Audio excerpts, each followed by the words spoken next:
তোমার নিকটতম আত্মীয়দের সতর্ক করো এবং যারা তোমাকে অনুসরণ করে সেই সব মুমিনদের প্রতি বিনয়ী হও। তারা যদি তোমার অবাধ্যতা করে তাহলে তুমি বলে দাও, তোমরা যা করো তার জন্য আমি দায়ী নই। আর তুমি প্রবল পরাক্রান্ত পরম দয়ালুর উপর নির্ভর করো, যিনি তোমাকে দেখেন যখন তুমি নামাজের জন্য দণ্ডায়মান হও এবং দেখেন সিজদাকারীদের মধ্যে তোমার যাতায়াতকেও। নিশ্চয়ই তিনি সর্বশ্রোতা, মহাজ্ঞানী।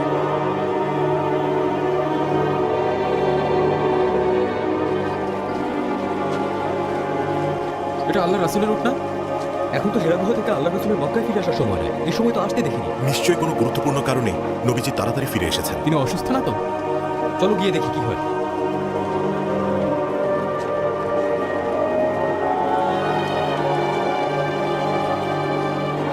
মোহাম্মদ হঠাৎ এখন আসলো? এই সময় তো কখনো আসতে দেখিনি। আমি ওনার জন্য দুপুরের খাবার নিয়ে যাচ্ছিলাম, কিন্তু তার আগেই দেখি তিনি চলে এসেছেন। আচ্ছা,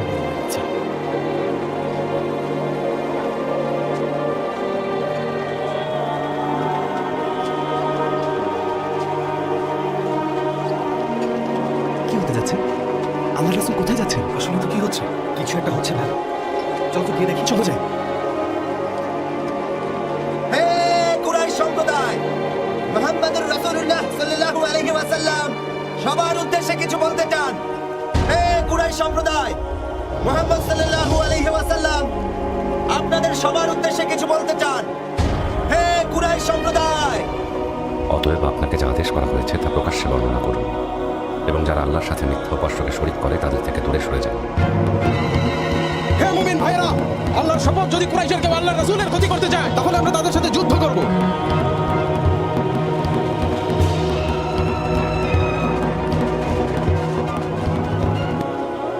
হে কুরাইশ সম্প্রদায়, আল্লাহ রাসূল মুহাম্মদ সাল্লাল্লাহু আলাইহি ওয়াসাল্লাম আব্দুল মুত্তালিবের বংশধর। বনি কাব, বনি ফার সবার উদ্দেশ্যে তিনি বলেছেন, যদি বনি কিছু সৈন্য ওই উপত্যকায় আপনাদেরকে আক্রমণ করার পরিকল্পনা করছে, আপনারা বিশ্বাস করবেন? হ্যাঁ, আপনাকে বিশ্বাস করি। রাসূল সাল্লাল্লাহু আলাইহি ওয়াসাল্লাম বলেন, আমি তোমাদের জন্য কঠিন আযাবের পূর্ব সতর্ককারী। তিনি আল্লাহর প্রেরিত রাসূল, যিনি আপনাদেরকে এক আল্লাহর পথে আহ্বানের জন্য এবং আল্লাহর সাথে অন্যান্য মূর্তির শরীক থেকে দূরে রেখে সঠিক পথে পরিচালনার জন্য প্রেরিত হয়েছেন।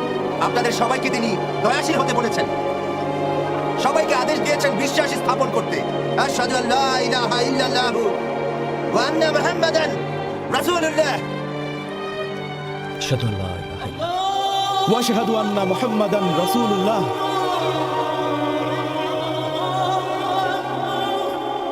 নির্বোধ, তোমার সর্বনাশ হোক, এটা বলার জন্য ডেকেছো? পরম করুণাময় ও অসীম দয়ালু আল্লাহর নাম। আবুল আহাবের হস্তদয় ধ্বংস হোক এবং ধ্বংস হোক সে নিজে। কোনো কাজে আসেনি তার ধন সম্পদ ও যা সে উপার্জন করেছে। সত্তরই সে প্রবেশ করবে লেলিহান অগ্নিতে এবং তার স্ত্রীও, যে ইন্ধন বহন করে, আর তার গলায় শক্ত পাকানো রশি বাঁধা থাকবে। মহান আল্লাহ যা বলেছেন সত্য বলেছেন। না, একদমই না। কাবার রবের শপথ, মুহাম্মদ যা চাইছে আমরা তা কখনোই হতে দিব না, অবশ্যই না। আপনার সমস্যা কি আবু হাকাম? মক্কাবাসীকে সিদ্ধান্ত নিতে দিন। যার ইচ্ছা তাকে বিশ্বাস করুক এবং যার ইচ্ছা তাকে অবিশ্বাস করুক। তুমিও দেখছো এই পথভ্রষ্ট মুহাম্মাদের মতো অবিশ্বাসী হয়ে গেছো। না, আমরা কখনোই তোমাকে কুরাইশ যুবকদের নীতিভ্রষ্ট করতে দেব না। না, একই বোকার মতো কথা বলছেন আপনি। শুনেছ তোমার ভাতিজা কি বলছে আবু তালিব? এটা অতিরিক্ত যত্নের পরিণাম, আর অন্য কাউকে কিছু না বলতে দেওয়ার জন্য হচ্ছে সব। বুঝতে পেরেছ? অপেক্ষা করো আব্দুল উজ্জা, দয়া করে অপেক্ষা করো। কি হচ্ছে এসব? সে আমাদের ধর্ম ছাড়তে বলেছে, আমাদের দেবতাদের বর্জন করে তাকে নবী হিসেবে মানার জন্য দাবি করছে। সে তার অনুসারীদের এক আল্লাহর কাছে ইবাদতের পথ দেখাচ্ছে। এসব কেমন পাগলামি? সে আমাদেরকে দেশ ছাড়া করার জন্য আর মেরে ফেলার জন্য কুরাইশদেরকে উস্কানি দিচ্ছে। কাবার মালিকের শপথ সে কখনোই সফল হবে না। আর কি চাও তুমি আবুল আহাব? আমি সবসময় তাকে বাধা দেব। একটু দাঁড়াও ভাই, দাঁড়াও। আমি হাসিম গোত্রের প্রধান, সিদ্ধান্তটা আমাকে নিতে দাও। আমি বেঁচে থাকতে মুহাম্মদের কেউ কোনো ক্ষতি করতে পারবে না। 3 বছর গোপনে রাসূল সাল্লাল্লাহু আলাইহি ওয়াসাল্লাম দাওয়াত দেওয়ার পর প্রকাশ্যে ধর্ম প্রচার শুরু করেন। মহান আল্লাহর নির্দেশেই তিনি এই কাজ করেন। পবিত্র কুরআনুল কারীমে আল্লাহ তাআলা ইরশাদ করেছেন, আপনাকে যা নির্দেশ দেওয়া হয়েছে তা প্রকাশ্যে ঘোষণা করুন এবং যারা আল্লাহর সাথে মিথ্যা উপাস্যকে শরিক করে তাদের থেকে দূরে থাকুন। আল্লাহ তাআলা আরো বলেন, আপনার নিকটতম আত্মীয়দের সতর্ক করুন। প্রকাশ্যে ধর্মপ্রচারের ভয়ঙ্কর প্রভাব পড়েছিল মক্কাবাসীর উপর। এই খবর আরবের বিভিন্ন উপদ্বীপের প্রত্যেকটি কোণায় ছড়িয়ে গিয়েছিল। ক্রমেই বিশ্ববাসীর মধ্যে ইসলামের দাওয়াতের সাড়া পড়ে যাচ্ছিল। মুশরিকেরাও চক্রান্ত শুরু করেছিল ইসলামের বিরুদ্ধে। প্রকাশ্যে এই মহৎ ধর্মের দাওয়াতের ঘটনা সারা পৃথিবীতে এক নতুন অধ্যায় সূচনা করেছিল, যার শুরুটা হয়েছিল মক্কা শহর থেকে, যেটা পবিত্র কাবার স্থান। তোমার ভাতিজা কিসের আহ্বান নিয়ে এসেছে আবুল ফজল? আবু সুফিয়ান, মোহাম্মদ খুবই সৎ। আল্লাহর পক্ষ থেকে নির্দেশ না পেলে এভাবে কথা বলবে না সে। কি বলছো এসব? মনে হচ্ছে তুমি তোমার ভাতিজাকে সমর্থন করছো। আমি? না না আবু সুফিয়ান, আমি যা জানি তাই তোমাকে বলেছি আবু সুফিয়ান। আর এই কথা কুরাইশ গোত্রের সবাই জানে। আমার ভাতিজা মোহাম্মদ সবসময় সত্যি কথা বলে। সে যেহেতু সত্য বলে সবসময়, তাই তার কথাগুলো সত্য হতেও পারে। শোনো ভাইরা আমার, সে যেসব বলে বেড়াচ্ছে তার পরিণতি ভালো হবে না। কি বলতে চাইছো আবু সুফিয়ান? কিছুই না, মুখ ফসকে বের হয়ে গেছে আর কি। আবু সুফিয়ান, আমাদের আত্মীয়তার বন্ধনে ঘৃণা ঢুকিয়ে তা ছিন্ন করো না। মুহাম্মাদের সম্মান আমাদেরও সম্মান, এমনকি কুরাইশদের সম্মানও তার সাথে সম্পর্কিত। তাকে শান্তিতে ছেড়ে দাও। অর্জন হলে আমরা সবাই সুবিধা ভোগ করবো, সে ব্যর্থ হলে হারানোর তো কিছু নেই। তাহলে এগুলো কি এভাবেই চলবে আবু তালিব?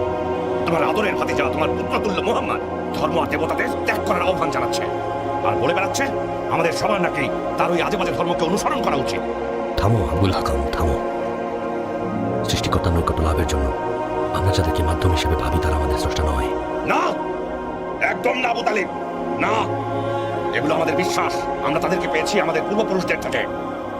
আমরা লাত, উজ্জা আর হুবল, মানাত, থুকাসা এইসব দেবতাদের উপাসনা করে থাকি। তাদের সন্তুষ্টির জন্য আমরা আরবেরা পশু উৎসর্গ করি। বৃষ্টি, বরকতময় সন্তানের জন্য দেবতার কাছে আমরা হাত তুলে প্রার্থনা করি। এত বছর ধরে ধর্মীয় রীতির বিরুদ্ধে যাওয়ার সাহস হয় কোথা থেকে? তুমি কিভাবে সব মেনে নিচ্ছ আবু তালিব? হে আবুল হাকাম, একটু মনোযোগ দিয়ে শোনো। মোহাম্মদ তোমাদেরকে কোনো কিছুর জন্য আহ্বান করেছে, তা তোমরা গ্রহণ করবে নাকি প্রত্যাখ্যান করবে সেটা সম্পূর্ণ তোমাদের বিষয়। আপনার ভাতিজা দাবি করে সে আল্লাহর প্রেরিত রাসূল। কোন বিচক্ষণ মানুষ এসব মেনে নেবেন? বলুন আপনারা। আমি আসলে জানতে চাই, আমাদের মধ্যে এমন একজন যাকে এতদিন আমাদের নিজেদের মানুষ জেনেছি, 40 বছর ধরে সে আমাদের সামনে বড় হলো, আমাদের সামনে তার বিয়ে হলো, সন্তান, তাদের পরিপালন সবই তো এই চোখের সামনেই দেখলাম। হঠাৎ করে আমাদের থেকে বলল আমি মহান আল্লাহর প্রেরিত রাসূল। এটা মেনে নেওয়া যায়? না, না, কুরাইশরা এটা কোনোভাবেই হতে দেবে না। শান্ত হও তোমরা। পবিত্র ঘরের শপথ আত্মীয়তার সম্পর্ক ছিন্ন করো না। এটা শুধুই একটা ধর্মীয় আহ্বান মাত্র। মানবে কি মানবে না সেটা তোমাদের ব্যাপার। কেউই জোর করে কিছু চাপিয়ে দিচ্ছে না। যা তোমরা অপছন্দ করো তা করার জন্য কেউ তোমাদের জোর করছে না।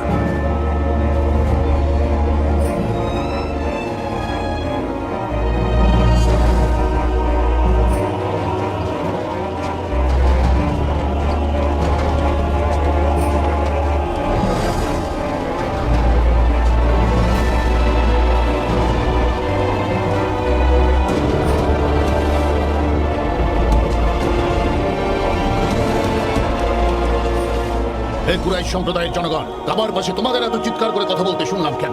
হ্যাঁ, আমরা চিৎকার করে কথা বলছি, আর যদি দরকার হয় তাহলে আরো জোরে চিৎকার করে কথা বলবো। এসব কি আবুল হাকাম? মুহাম্মদ ইবনে আব্দুল্লাহ আমাদের ডেকে বলে সে আল্লাহর নবী, আর আমাদের তাকে অনুসরণ করা উচিত। শুধু এইটুকু বললেও ভালো ছিল। সে আরো বলে আমাদের মূর্তিগুলো ফেলে পূর্বপুরুষদের ধর্মকে প্রত্যাখ্যান করতে। এখানে সমস্যা কোথায়? সমস্যা কোথায়? না, লাত আর উজ্জার শপথ সেসব করছে আমাদের উপর কর্তৃত্ব ফলাতে তাদের। আমি বলি যে তার কথা নিয়ে আমাদের ঠাট্টা করা উচিত। আল্লাহর শপথ, মোহাম্মদের মতো মানুষকে হাসি ঠাট্টার পাত্র হিসেবে উপহাস করবেন না আমাদের। তোমার সম্মানের সঙ্গে কথা বলা উচিত। ভুলে যেও না তুমি কুরাইশের সম্মানিত লোকদের সঙ্গে কথা বলছো। আপনারা আল্লাহ রাসূলকে মিথ্যা বলেছেন আর অবমাননা করেছেন, তারপরেও আপনারা থামছেন না। আপনারা যা করছেন আপনাদের সবার জানা উচিত যে আপনারা সবাই আল্লাহর রাসূল সম্পর্কে কথা বলছেন। আমি তোদেরকে দেখাচ্ছি। আমরা তোমার পরামর্শ অনুযায়ী কাজ করবো নাদের। এখন চলো সবাই। আমি আবু জার, জুনদুব ইবনে জানাদ আল গিফারি। হাশিম গোত্রের মোহাম্মদ ইবনে আব্দুল্লাহকে কোথায় পাবো? স্বাগতম ভাই, শুনছেন? আপনি এতক্ষণ যার খোঁজ করছিলেন তাকে আপনি ওই দিকটায় গেলেই পাবেন। কাবাকরের দিকেই আছে। আসুন, আপনাকে নিয়ে যাচ্ছি। এই যে মুসাফির, মুহাম্মদের কাছ থেকে কি চান আপনি? ওনার ধর্ম সম্পর্কে জানতে এসেছি। কেন সময় নষ্ট করবেন তার থেকে আজে বাজে কথা শোনার জন্য? শ্রদ্ধেয় চাচা, আল্লাহর নবী সম্পর্কে কিন্তু এমন কথা বলা উচিত না। আল্লাহর নবী? আল্লাহর নবী? লাতার উচ্চার কসম, সে বনি হাসিমের জন্য দুর্যোগ বয়ে এনেছে। আপনার কথা শোনা মাত্রই ইয়া রাসূলুল্লাহ বহু পথ পাড়ি দিয়ে এসেছি। আল্লাহর শপথ, আমি কাউকে ভয় পাই না। কি বলতে হবে? বলুন, আশহাদু আল্লা ইলাহা ইল্লাল্লাহ ওয়া আশহাদু আন্না মুহাম্মাদান রাসূলুল্লাহ। আশহাদু আল্লা ইলাহা ইল্লাল্লাহ ওয়া আশহাদু আন্না মুহাম্মাদান রাসূলুল্লাহ। তোমাকে কিছু কথা বলি আবু বকর, শোনো। আমাদের মনে হয় না আবু বকরের মতো এমন বিচক্ষণ জ্ঞানী ব্যক্তি এসব ফালতু ধর্মের কথা বিশ্বাস করবে। আমি আশা করি মহান আল্লাহ আপনাদের অন্তর খুব তাড়াতাড়ি ইসলামের আলোয় আলোকিত করে দিবেন। না, ইসলাম আমাকে আলোকিত করবে না। তুমি কি করে ভাবলে এই আমি মোহাম্মদকে অনুসরণ করব? মুহাম্মদ আপনাদের সত্যের ধর্মের দিকে পথ প্রদর্শন করবে। আল্লাহ তাকে যা নির্দেশ দিয়েছেন তা তাকে করতে দিন। যতক্ষণ পর্যন্ত আল্লাহ সঠিক পথ আপনাদেরকে না দেখান, আপনারা চাইলে তার কথা উপেক্ষা করতে পারেন, কিন্তু আল্লাহ তো তার নবীর বিরুদ্ধে যাবেন না। আরে আশ্চর্য, এসব কেমন কথা? এখন কিন্তু আমার ধৈর্যের বাঁধ হয়ে যাচ্ছে। আল্লাহর শপথ বলছি, আমি আমার বিশ্বাসের কথা সবার সামনে ঘোষণা করব। কারণ মুসলমান হওয়ার আগেও আবু যর কাউকে ভয় পায়, আর ইসলামের আলোয় পরিপূর্ণ হওয়ার পর তো আরও না। এরপর আবু যর আল গিফারি আল্লাহর পবিত্র ঘরের দিকে অগ্রসর হন।